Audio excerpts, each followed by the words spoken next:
this is what we should be doing is that we've been helping out people, and not just being self-centered. And so. Absolutely. Well, do you know much about when it actually began? It was a couple of years ago, and what happened is that the emergency financial manager, to save money, went and decided to go off of not use the Detroit Water Department and get the water from Lake Huron. So they made a decision to get the water from the Flint River. Well, that river is so contaminated by some of the industries in the area, and they were warned about it, and they didn't listen. They said, well, we'll do it. But the problem is that they weren't filtering the water and purifying it so that it could be used as drinking water.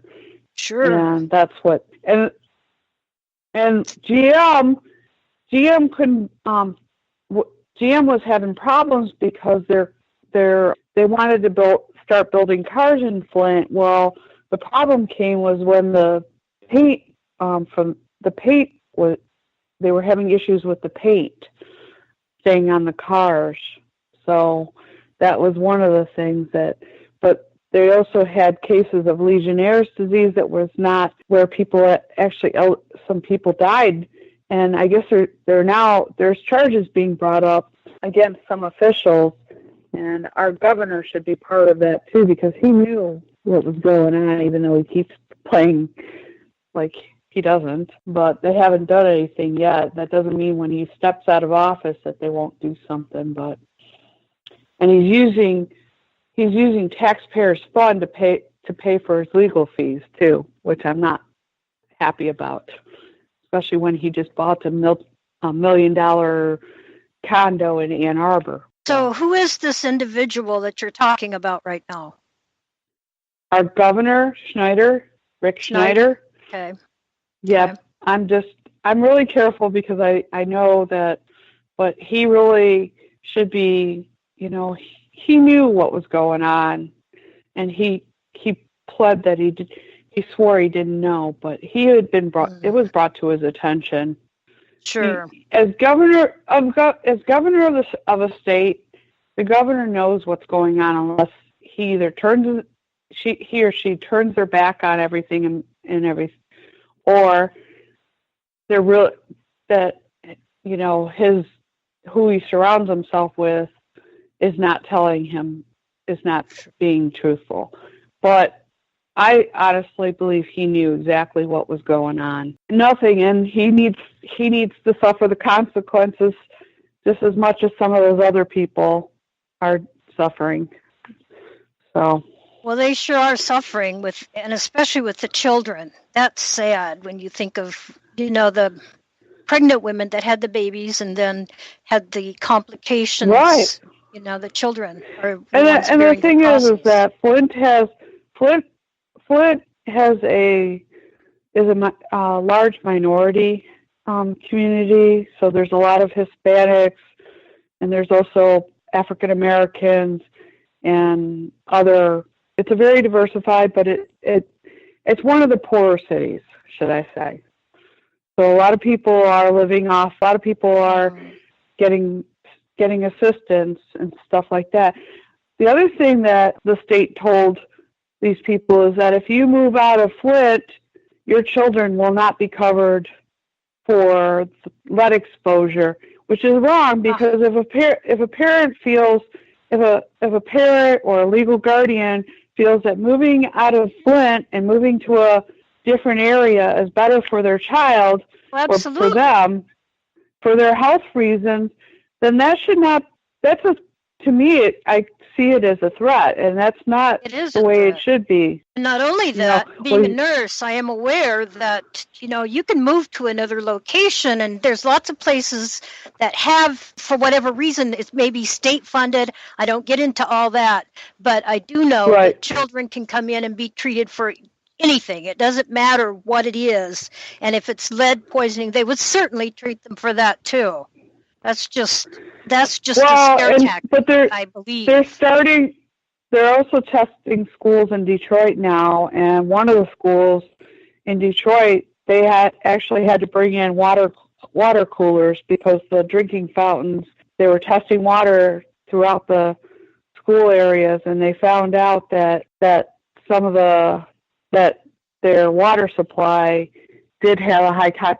Now, more than likely in that scenario, it was because the school is old and the pipes, it's in the pipes. It's not something like, we were pulling it out of the Flint River type thing. It's more of, old pipes. The school was an old building, built back in a lot of these schools that they have in Detroit were built back in the 1950s.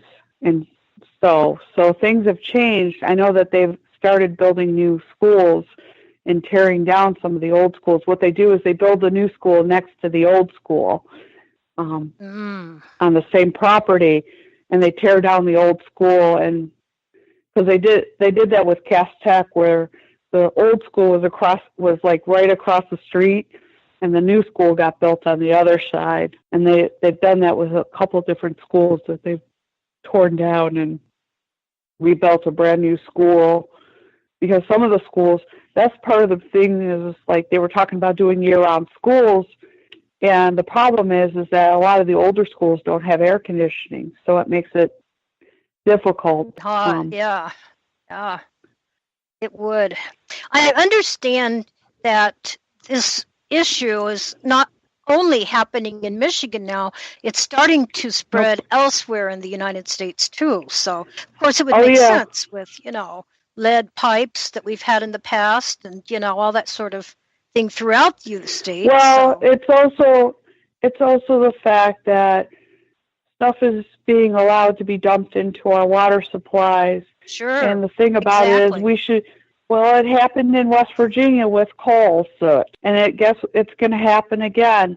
And the thing about it is that we have to protect our environment. Absolutely.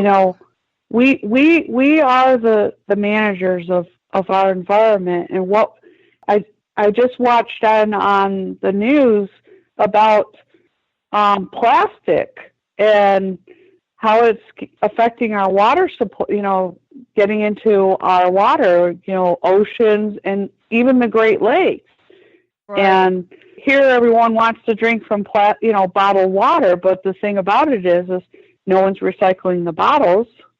And so they're ending up in our water, these bottles, which take like 450 years to finally break down, are, the fish eat. And then, of course, the cosmetics that have the beads so that, for, what is it, exfoliation or whatever.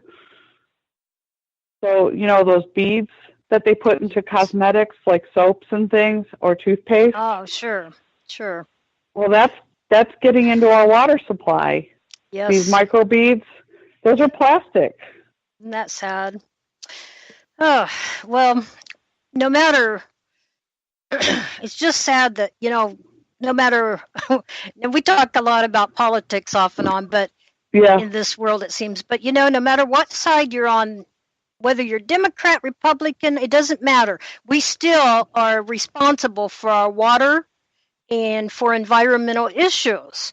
And it's important that we address these. And it seems like the whole world has gotten caught up just almost strictly with politics, and some of the other issues that are so important are being overlooked. I think that's kind of sad in a way. I know it's important to talk politics, but once in a while we need to take time to talk about environment too and do something about it too. So, I just feel people need to understand absolutely that we need to be the we need to take care of our environment.